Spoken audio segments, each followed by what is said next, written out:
Hello and warm regards from NEXT IAS team. Welcome to another episode of Daily News Analysis. Today is 7 July. We shall be discussing the following topics. The first topic is about the National Biobank. The second topic is about a World Bank report in which it has stated that India is now the fourth most equal country. Equal means we are having a very low level of inequality.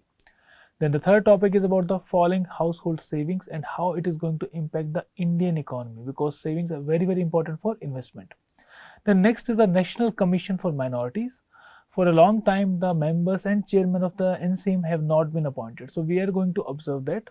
Then lastly, in the decoded section, we are going to discuss about the GM crops, how our field should be prepared for the future. So these are the 5 topics that we are going to cover today. So let's start with the first topic.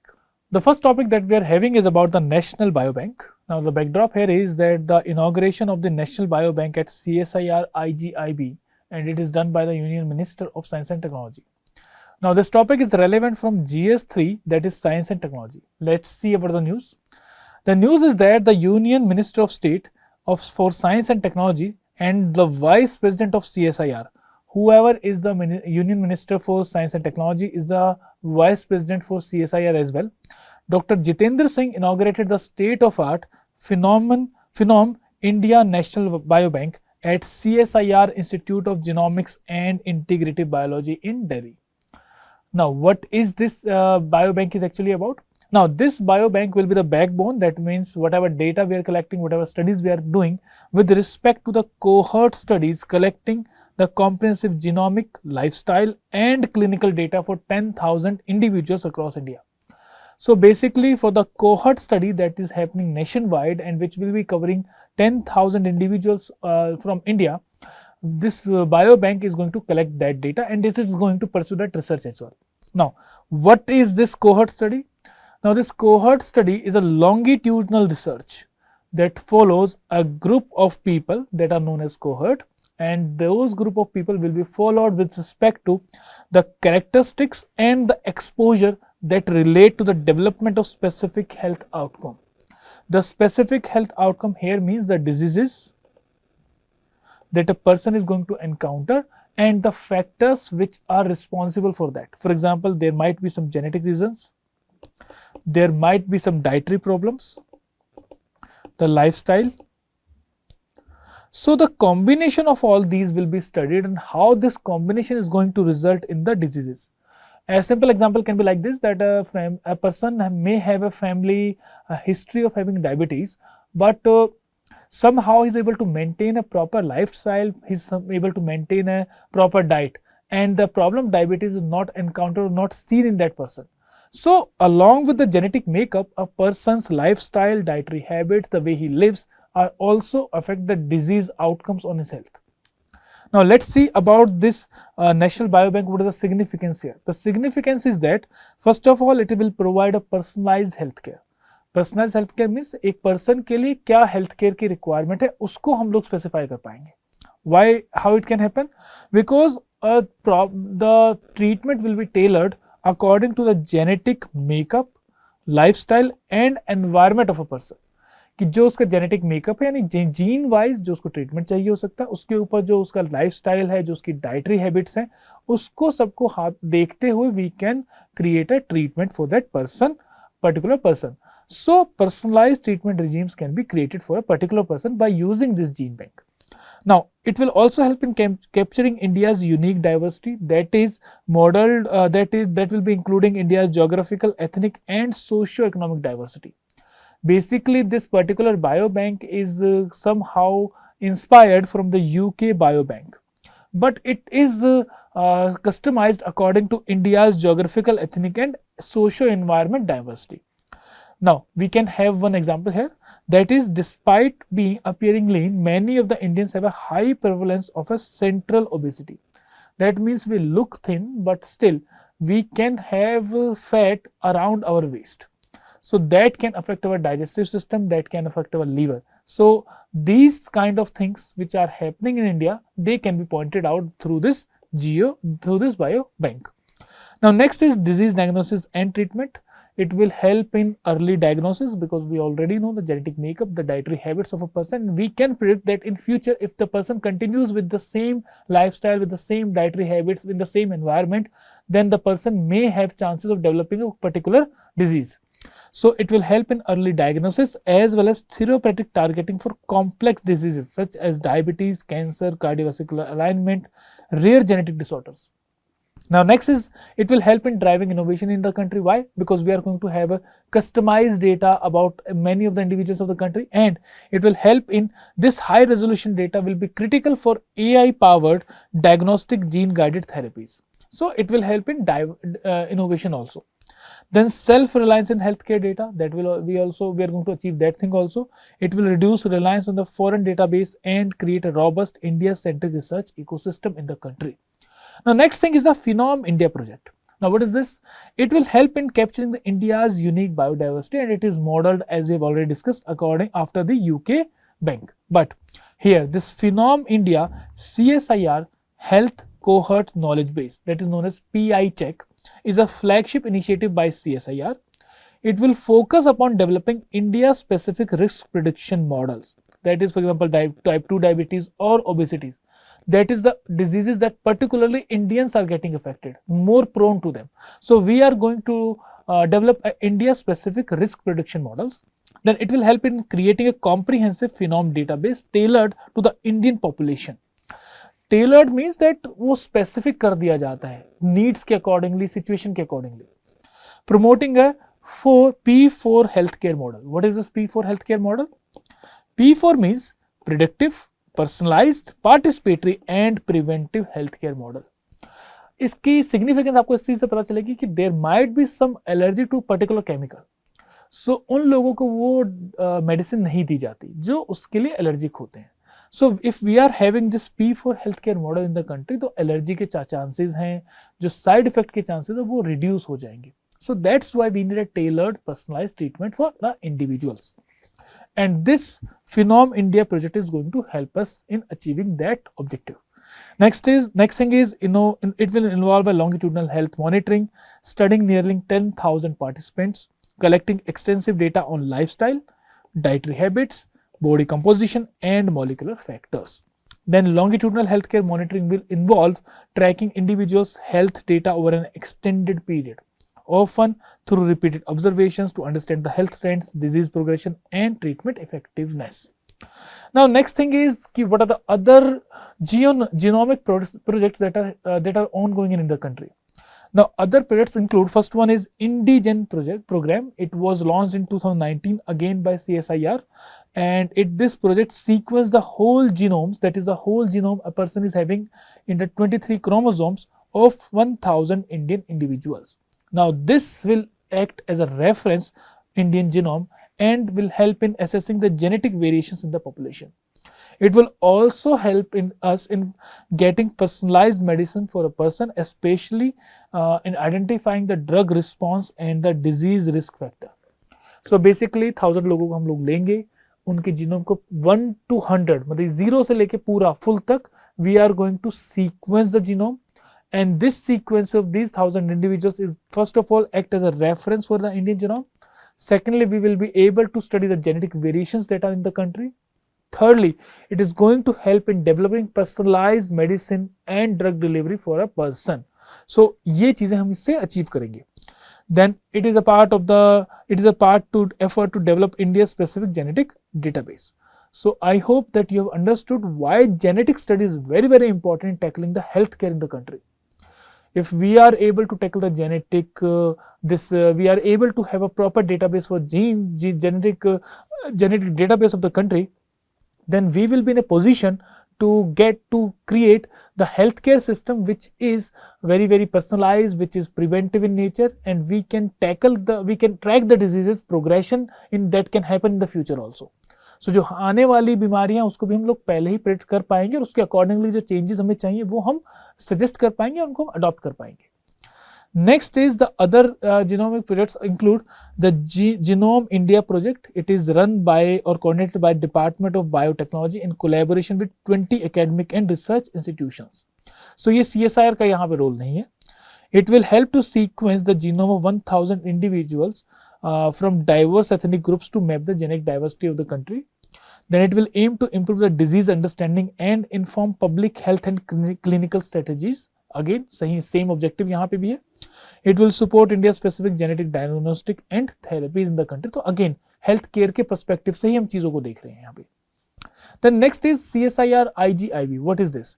First of all, this CSIR Institute of Genomics and Integrative Body, we know this is a biological research and it is a part of CSIR. Then what is the role here? What role it is this body is going to play? This is the first Indian institute to begin in human genome decoding. Secondly, it will develop 300 plus genetic diagnostics for rare disorders that are happening. Then it has contributed extensively to the COVID-19 genome sequencing, and it has also launched India's first drug genome project. So that has been the role of this IGIB, CSIR. The current research includes women-centric studies and breast cancer genomics, then indigenous CRISPR therapies for sickle cell disease, then new frontiers like space biology and AI-based pilot fitness testing with Indian Air Force. So these are the ongoing projects in this IGIB. Then next is CSIR. Now CSIR, it is a premier Indian institution which is involved in R&D in the country. So it is an R&D organization in the country, and it is involved in various areas like oceanography, geophysics, chemistry, drugs, genomics, biotechnology, nanotechnology, then mining, then we have aeronautics, environmental engineering, IT and instrumentation. So जितने भी science related exploration R&D works हैं वहाँ पे आपको CSIR देखने को मिलेगा. The funding obviously is done by Ministry of Science and Technology. It is an autonomous body. This CSIR is an autonomous body and is registered under Societies Registration Act of 1860. Then it has a pan-India network. It has 37 national laboratories and 39 outreach centers all over the country. Headquarters is in Delhi. Then organizational structure, if we talk about, the president is Prime Minister of India, that is the chairman you can say, or the president of CSIR is Prime Minister of India, is ex officio. Then vice president is the Union Minister of Science and Technology, as we've already discussed. Dr. Jitendra Singh is currently the vice president of this CSIR. Now based upon the discussion, attempt this MCQ and post your answers in the comment box. We are waiting for them. Now the next topic that we are having is the India becomes the fourth most equal country globally. Now this is presented by the World Bank, Spring 2025 Poverty and Equity Brief. This brief actually comes twice a year. Now this is a spring brief that we are studying. This topic is from GS paper 3 in the economics section. Let's see about the news. Now according to this World Bank report, it is saying that India has now become the fourth most equal country globally. And the time period that it is covering is 2011-12 to 2022-23. So it says that in past 10 years or in past decade, India has become one of the most equal countries. Equality in a country means that the inequality, the gap between the rich and the poor, has declined. So that is a very, very positive outcome for the efforts that the government has taken till now. Let's see about the key highlights of this report. The report says that the Gini index means it is a measure of inequality in terms of income, wealth or consumption. Now, India is ranking 4th in the position in terms of the Gini score that has happened. Gini score of 0 means that there is perfect equality. Every nation wants this thing. In every nation there should be equality. हर एक के पास equal wealth हो, हर एक के पास equal opportunities हो. But that is something which is impossible to achieve. Now, India has got a score of 25. 100 score on Gini means that there is imperfect, or you can say there is perfect inequality. Perfect inequality means that all the resources are concentrated in only one person. That means 100 score. So the less the score is on Gini coefficient, the more equal the country is. So India has got a score of 25.5, which is even better than the developed countries like UK, China or USA.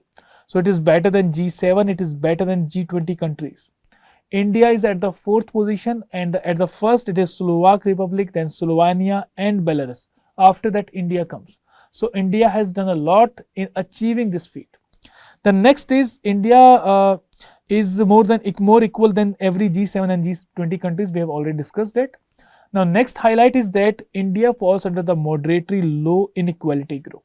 There are various groups under Gini coefficient. The moderately low inequality groups corresponds to countries which are scoring between 20 to 30. Along with India, there are 30 countries which are in this particular group, that is moderately low inequality group. They include like welfare states, Iceland, Norway, Finland and Belgium, then growing economies like Poland, then wealthy economies like United Arab Emirates. Now, India's objective is to achieve the low inequality category soon. So, in low inequality category, we will be having a better position with respect to equality. उतना ही हमारे लोगों के जो बीच में differences हैं due to wealth वो उतना ही कम होगा जितना हमारा स्कोर कम होता जाएगा जिनी कोफिशिएंट पे. Now next thing is poverty reduction. So if we observe the data from 2011-12, that was 16.2% absolute poverty was there. Absolute poverty means कि लोगों के पास खाना खाने तक का पैसा नहीं है. So in India the rate was 16.2%. Now it has reduced to 2.3% in 2022-23. So that is one of the greatest feat that we have achieved. कि अब इंडिया के अंदर ऐसे बहुत कम लोग हैं जो एब्सोल्यूट पोवर्टी से अफेक्टेड हैं. देखिए poverty is also multiple types. One is absolute poverty, that means खाने के तक के पैसे नहीं है. Second is relative poverty also, that means that relatively लोग कितने पुअर है, that is actually covered by the inequality index, that is Gini coefficient. So in both terms, in absolute equality poverty terms as well as in relative poverty terms, we have shown a much improvement. 171 million people were lifted out of extreme poverty in the past decade. So that is something which is commendable. Now next, what are the contributing factors here? So the government has been working since 1970s, or you can say after independence, to reduce poverty in the country. We have been working on multiple fronts. We have been working on literacy, we have been working on poverty reduction, we have been working on generating employment. Now the results are now showing up. So the main factors that have been there were due to the welfare and financial measures that have taken place in the country in past years. For example, PM Jan Dhan Yojana, which have resulted in financial inclusion of many of the Indians. Then direct benefit transfer, Ayushman Bharat, which have ensured proper health care. Then Stand Up India is there, PM Vishwakarma Yojana is there. The main objective here is that we had schemes earlier also, but why the schemes are showing results right now? Because there has been effective implementation of the welfare measures. So that becomes important here. The effective implementation of welfare schemes results in better outcomes. Then there have been a focused approach to ensure broader access to banking, healthcare, food and livelihood opportunities. These are basic for any country's citizens for survival as well as leading a good life. So if we have banking services, then we have access to finances, we have banking financial services. If the healthcare services are provided, that means the capacity and the capacity maintenance will be there. The people will not be spending upon healthcare part. Also they will be their working time will be reduced. So जो extra खर्चा आता है, जो एक loss उनको होता है healthcare की वजह से, वो कहीं ना कहीं बच जाता है if we have the access to healthcare. Then food is very important because the food is the basic necessity. Then last is the livelihood opportunities. Livelihood opportunities makes you independent. It is more important because if we have the livelihood opportunities, then we can cater to other things also. So the government has been tackling the issue of poverty in multi-pronged manner, and the core has been access to banking, healthcare, food and livelihood opportunities. Now next thing is what about this report that has brought about? So this is the World Bank Poverty and Equity Brief. So this brief is a very concise data driven update that are on the poverty, shared prosperity and inequality across 100 developing countries. Now it is released twice a year when the meeting of World Bank and IMF happens at spring as well as at annual meetings. Now they aim to keep poverty reduction at the global agenda. They want to keep poverty as one of the important agendas at the global level. So that's why these reports are brought about. Now this data is going to include multiple things. One thing is poverty rate and head counts at the national poverty line at the international threshold. Internationally, if you talk about, so extreme poverty is if a person is not able to spend $2.1 per day. The middle and the lower middle income group includes those who are able to spend more than 3.65 rupees, $65 per day. And the upper middle includes if they are able to spend $6.85 per day. Now the Gini index is for inequality, and the third thing is the multi-dimensional poverty indicators, including education, basic services like cooking fuel or sanitation or electricity and lighting. So these three things are being released under this report. Lastly is the Lorenz curve. The Lorenz curve is actually the graphical representation of the Gini coefficient, this Gini index. Gini index is the basics that you study in your economics. It talks about the inequality. The lower is the score on Gini index, that means lower is the inequality in the country. Then this is a graphical representation of income and wealth distribution in a population. It visualizes the cumulative share of income or wealth held by different percentiles of the people, and this is the Lorenz curve. This is the line of the perfect equality. So if equal number of people are having equal wealth, then this line will be presenting that thing. This is the actual line, that is the Lorenz curve, which talks about the inequality in the country. And if this line is there, this is the line of perfect inequality. That means all the wealth is concentrated in only one hand. Now, based upon the discussion, you have to attempt this MCQ and you have to post your answers in the comment box. Now, the third topic in the explain section is about the concerns over falling household savings in India and what should be done. Now, this topic is in the backdrop that the country's gross domestic saving rate has fell to lowest in the 4 decades. It is relevant from GS paper 3 in the economy section. Now, something about the news. First of all, the trend. The trend is that the gross domestic saving rate has fallen from 34.6%, which was in 2011-12, to 29.7% in 2022-23. And that is one of the concern, and it is one of the lowest in the last 4 decades. The household financial savings have also dropped. They have dropped from 11.5% of GDP in 2021 to 5.1% in 2023. Now, whenever there is a drop in the saving rate, these savings are actually used for investment. Where we are going to save? We are going to save with the banks. When we are going to keep our money with the banks, we are going to keep our money with the LIC, we are going to keep our money with the PPF or Provident Fund or anything like that. Now, these funds are accessed by the government. Government take loans, the fiscal deficit that we see. The loan comes out from these funds that we have saved. And these funds are used for investment purpose. Now, it is showing that there has been a decline or a dip in the saving rate. That means the resources that the government is going to have or the investors are going to have will be less. जब resources less होंगे, banks के पास cash कम होगा, तो they will be giving loans at a higher rate. So the interest rate of the loans is going to increase. When the interest rate for the loans is going to increase, then it is going to lead to dip in the investment part. When the investment in the economy is going to dip, what is going to happen? It is going to lead to less job creation in the economy. जब less job creation होगा, the people are going to have less money in their hands, and ultimately it is going to affect the demand in the economy, and ultimately unemployment rate can also increase. So RBI and government are somehow always in a dilemma to what to promote. Should be people will be investing more, or should people should be saving more?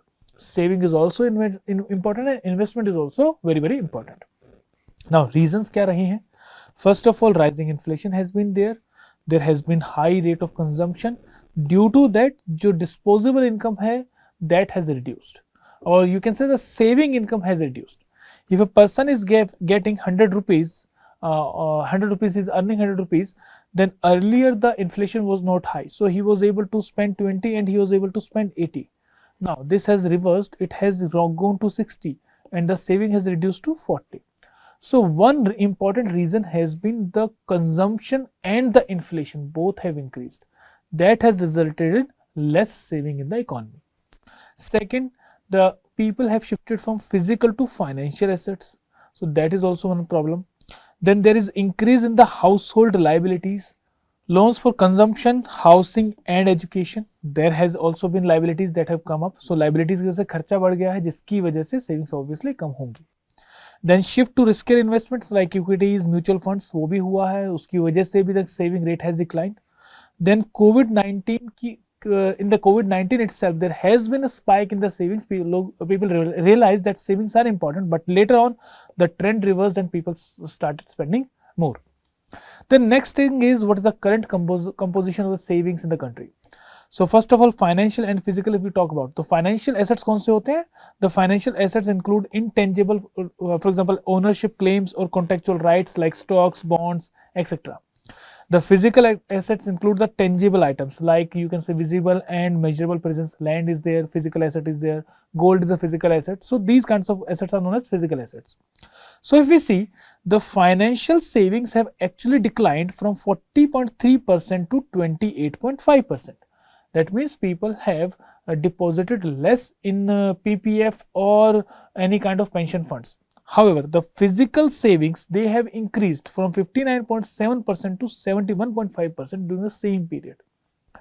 So the investment in land and gold has increased, and the saving in PPF and other pension funds have actually decreased. So people are keeping less money in the banks and they are investing more.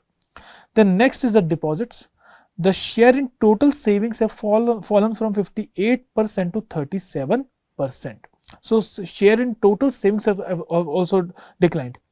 Then provident and pension funds, they have increased from 10% to 23%. So there has been increase in these type of savings. So banks में पैसा कम हुआ है, PF वगैरह में ज़्यादा हुआ है.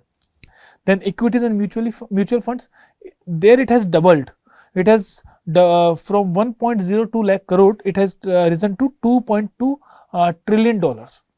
Then SIP or systematic investment plans contribution, they have also jumped 8.5% from 3,122 crore to 26,632 crores.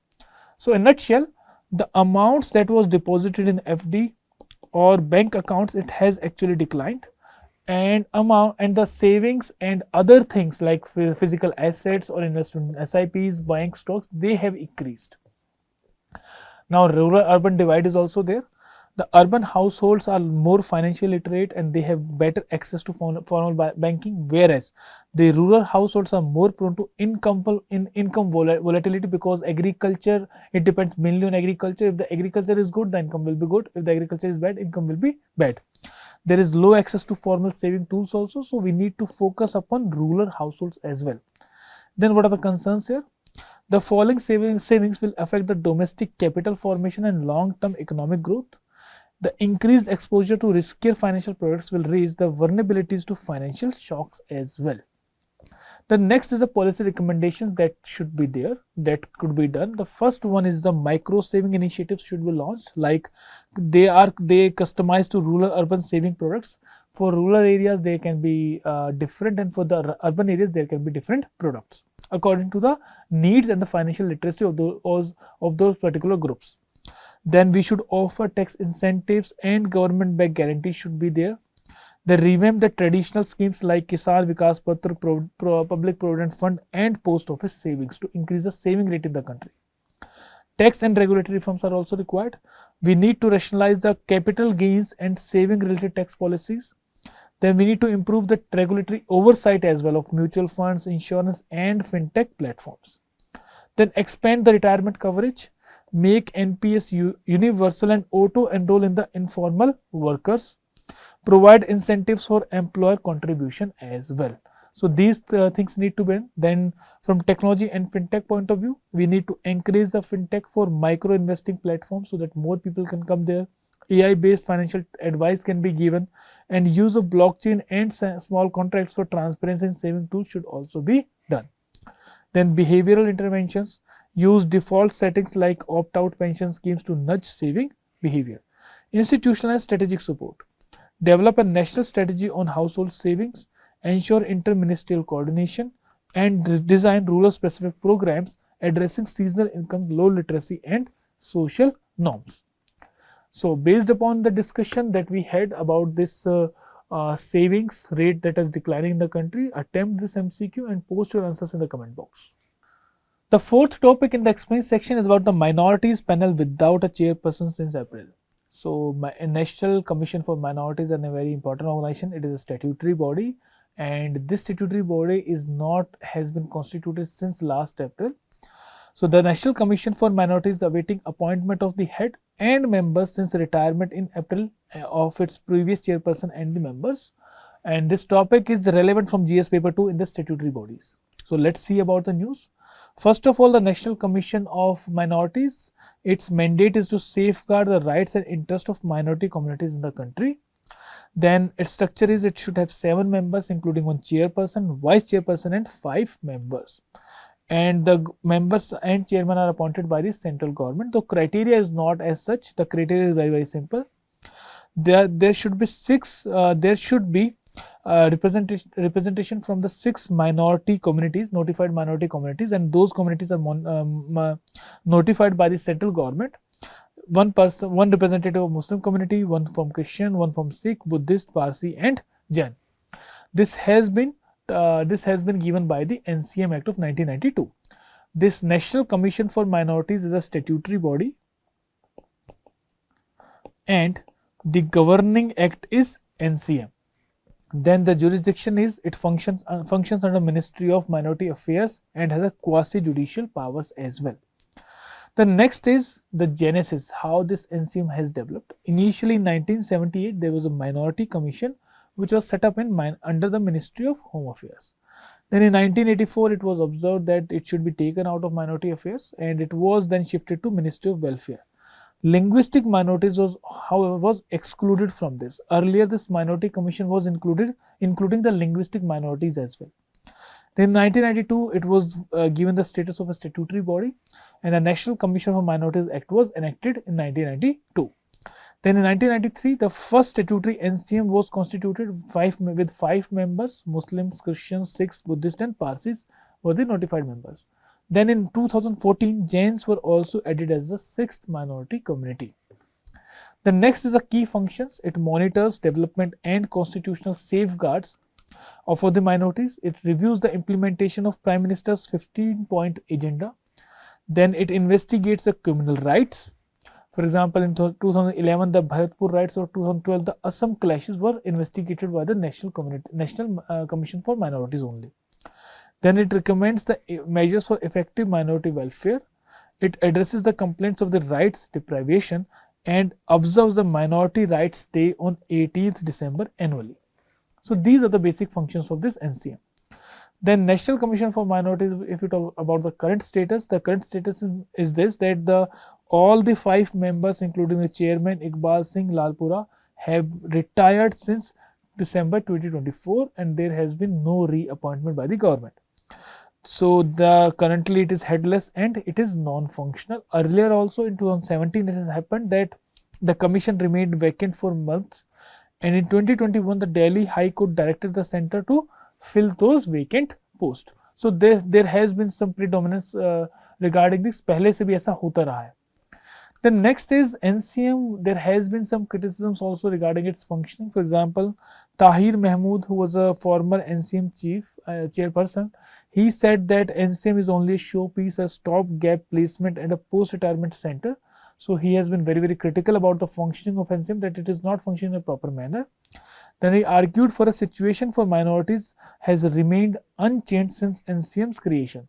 So the NCM or National Commission of Minorities are not able to bring any considerable change in the situation of the minorities. That has been said by the NCM former NCM chairperson Tahir Mahmood. Then there has been allegations of political appointments also.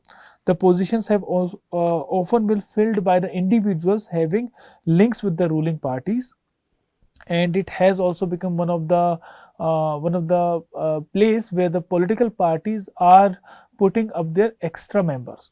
Then there has been delay in appointments which have affected the minority welfare, and minority welfare has not been a priority. So these have been the basic criticisms regarding the NCM.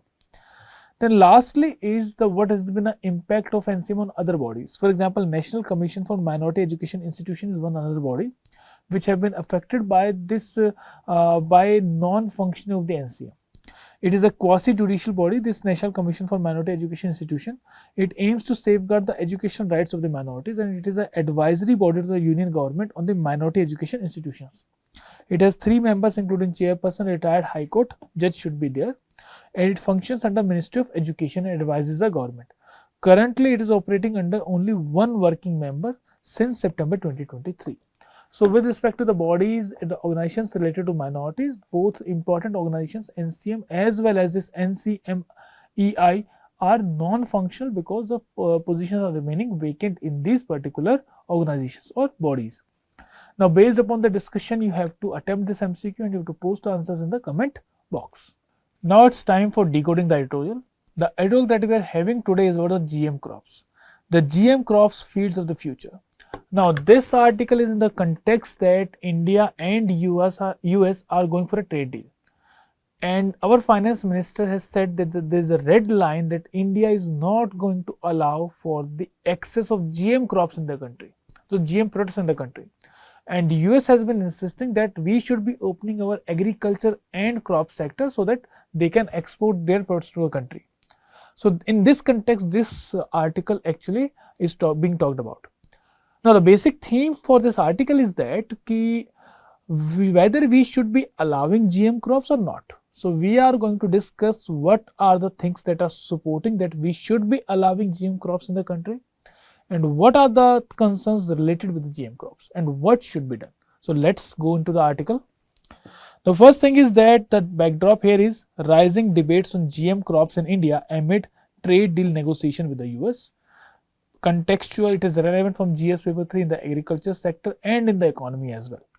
Now, next thing is that about the news, as on July 19 deadline nears, UN negotiators are pressurizing India to open its agriculture market to GM crops. However, Finance Minister has firmly said that the agriculture and dairy are red lines and we are not going to negotiate on these things, cautioning that allowing GM imports could threaten farmers' livelihood and compromise food safety in the country. Now, next thing is that what are the arguments in favor of allowing GM crops? It is, first of all, the replicating the success of GM crop cotton in the country. India is only having one crop, that is BT cotton, that is the first and only commercial GM crop in the country, and it was allowed in 2002, and it is genetically modified to resist the bollworms. The key achievements of this BT cotton has been that, first of all, it has been adopted very rapidly. It covers 90% of India's total cotton area. So there has been some interest among the people, among the farmers, in adopting this GM cotton, because it was having a very useful thing, that it was resistant to bollworms. Then second thing is that surge in production. The production has also increased. The cotton output rose from 13.6 million bales in 2002-03 to 39.8 million bales in 2013-14, and now with an increase of 193%. So production may be increased वहाँ पे हुआ because the pests were not affecting this particular crop. Then there is an improvement in productivity also. Yield increased by 87% from 302 kg per hectare to 566 kg per hectare. So almost it has doubled. The rise in the farmer income, as there was rise in total production, per hectare production was also increasing. That's why farmers saw a higher profit due to lower pesticide use and higher yields. Gujarat experienced an annual agri GDP growth of 8%. So this has been the success story of the cotton, GM cotton. Then these GM crops are helpful in combating pest and reducing pesticide use. For example, we have seen in the GM cotton itself, the Indian farmers face heavy losses from pests like pink bollworms, whiteflies, and poor bores. GM crops like BT brinjal are engineered to resist such pests, reducing the use and need for the harmful chemical fertilizers. When the chemical fertilizers use or need is being reduced, it is first of all helping the farmer because input cost is decreasing. Secondly, it is also very important for preventing our environment, because use of pesticides is first of all financial burden on the farmer. Secondly, it is also environmentally damaging. The next thing is addressing climate change and abiotic stresses. So GM crops are very useful here. So the climate resilient GM crops, which are tolerant to drought, salinity, and heat, can help the farmers to cope up with the changing weather patterns. Then GM technology can also enhance early maturing crops, which are crucial for water scarce regions. Then enhancing nutrition. The crops can help us in tackling the malnutrition and hidden hunger problem in the country. The biofortified GM crops like golden rice or protein enriched maize can be helpful in tackling these malnutrition and hidden hunger problems that are prevailing in the country. Then reducing import dependence, because India is one of the major importers of the edible oils and pulses. So GM variants like soya bean, mustard and pulses could boost the domestic production in the country and can reduce the import bill and enhance the food security. So in multiple ways, these GM crops are beneficial for us. It will also be helpful in encouraging the agri innovation in the country, because it will attract the R&D investment in the Indian biotechnology, and India could be one of the major seed exporters and agri-tech leaders at the world level.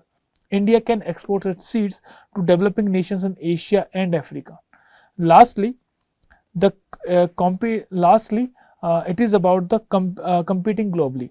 So as of 2023, over 200 million hectares of GM soya, maize, canola and more are in cultivation around 76 countries. So all over the world, the GM crops are being adopted, and India is still lagging behind in that part.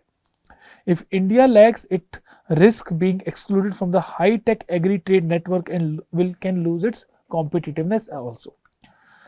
The next thing is GM crops have already entered in the Indian food chain. Now these were the arguments which are in favor कि we should allow for GM crops, and one of the important argument is that we are trying to prevent the consumption of GM crops, but already we are seeing that in the Indian food chain we are having GM crops. For example, the case of BT cotton, the cotton seed oil that is derived from the GM crop, GM cotton, is having this element of the biotechnology. Then cotton seed meal used for cattle feed is indirectly introducing the GM material into milk and the meat chain. So the consumption that we are having that is already happening. First case was of the cotton, that is the domestic production. Second is GM import of the feed. For example, India is importer of GM soya and GM corn for poultry, livestock feed in the past, and they are now being integrated in the Indian food chain as well. So first reason is that it is having its own benefit. Second reason is that if we are not going for that, then we will be lagging behind. Third reason is that already we are consuming certain products which are having GM or biotechnology in them. So in तीनों reasons की वजह से we should be allowing GM crops. Now there are concerns also, challenges also.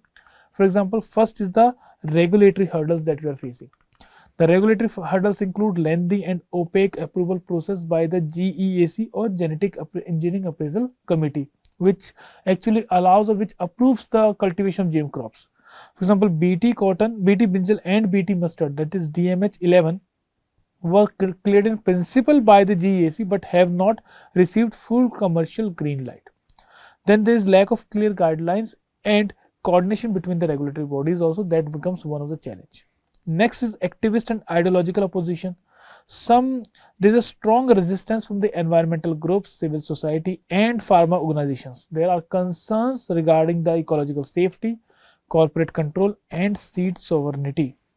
Corporate control का मतलब ये है कि जो जीएम सीड्स जो डेवलप की जाएंगी वो कॉर्पोरेट्स डेवलप करेंगी, उसकी वजह से there will be corporate control over the agriculture. तो that is also one of the reason for opposition to the GM crops. Second is seed sovereignty. अभी तो फार्मर्स की अपनी सीड सॉवरेनिटी है, farmers have their control over the seeds. Secondly, India के अंदर अभी उतनी बायोटेक्नोलॉजी नहीं आई है. The other countries have already developed this GM crop seeds. Now we have to import those seeds. So हमारी जो अपनी sovereignty वो कहीं ना कहीं affect होगी if we are going for the GM crops directly. Or lastly, ecological safety issue always will be there because it is going to hamper the diversity of the crops that are grown in the country. For example, अब BT cotton is being grown in the country in almost more than 90% of the areas. So कहीं ना कहीं the varieties of the cotton that were being grown in the country, that have also reduced. Then there is policy inconsistency also. Mixed signals from the policy makers. For example, there is sometimes encouragement on one hand and there is restriction on GM technology on the other hand. That has also been encountered. Then BT cotton was allowed and yet other GM crops have remained blocked despite having a scientific clearance. Then illegal cultivation is happening. For example, unapproved GM seeds of HT-BT cotton, that is hybrid herbicide resistant BT cotton, are grown illegally in herbicide tolerant BT cotton are grown illegally in multiple areas. It covers 15 to 25% of cotton acreage, leading to a shadow seed economy and unregulated seed spread in the economy. Then weak seed IPR and pricing laws are there. We need to correct them. The Cotton Seed Price Control Order of 2014 caps its straight fee, making biotech R&D unattractive. That should not be there. Seed companies face pricing controls, discouraging investment, and it discourages the investments in the GM technologies. Then farmer vulnerability is also there. Lack of awareness about the GM crops, its benefits and risk is one of the factors. The farmers are not being educated about the use of GM crops, how they should be used, and what are the benefits of that. That is also one of the impediments in integration of GM crops in the country. In the case of crop failure also, there is no legal support for or compensation. That is also one of the challenge. Then trade and international pressure is there, because India faces global pressures, especially from US, to open its market for the GM imports, and resistance to GM food crops continues due to concerns of the food safety and livelihood impacts that it can have. Low public awareness and misinformation is there. Lack of scientific communication and outreach to the public is one of the factors which impedes in integration of GM crops. Then myths and fears are there, which can lead to hesitancy among consumers and farmers. Limited research support is there. Public sector GM research lacks funding and fast track approval. Then private R&D discourages due to regulatory and pricing uncertainty. Then what can be the measures that we should be taking? First of all, reform the regulatory framework. We need to streamline and fast track the approval of the GM crops. We need to strengthen the GEAC for scientific autonomy, and we need to create a single window clearance system for biotech innovations. So that is one thing we need to do. Second, promote science-based decision making. Ensure decisions are based on scientific evidence, not ideology or activism. So role of activism and ideology should be sidelined, and the focus should be on rationality, that is scientific evidence. Then involve independent scientists, agri-economists and farmers in regulatory and policy decisions so that better coordination can be achieved. Legalize and regulate proven GM crops. Approve the commercially tested crops like BT brinjal, BT mustard and HT-BT cotton under strict biosafety protocols. So we should be starting opening of our agriculture sector for the GM crops. Then monitor post-release performance and environmental impact transparency. That is also required. The next is strengthen the intellectual property rights and seed policy to encourage the investors in this particular field. Revise the seed pricing control order to ensure fair trade seeds for biotech companies, protect innovation and investment by ensuring IPR enforcement. Then crack down on illegal GM seeds, take strict action against unauthorized sale and cultivation of GM seeds in the country, build a robust seed certification and enforcement system, and provide affordable legal alternatives to prevent black market growth in the economy. Then public awareness and farmer education, we must run awareness campaigns on benefits and risk of GM crops, train farmers in safe usage, crop management and resistant prevention. Then other measures include encourage public R&D, increase funding to agriculture universities and research institutions, ICAR, IARI, incentivize homegrown GM research in the crops relevant for Indian diets, then ensure labeling and traceability, that is very important. Introduce mandatory labeling for GM crops to ensure consumer choice and transparency, and develop systems for tracking GM material in the food chain. Then international alignment is there. Align India's policies with global biosafety protocols, for example, Cartagena Protocol. Then participate in global dialogues to ensure trade access and knowledge exchange. So these are the measures that we need to take to ensure or to integrate GM crops safely in our agriculture system. Now, based upon the discussion, you have to attempt this MCQ.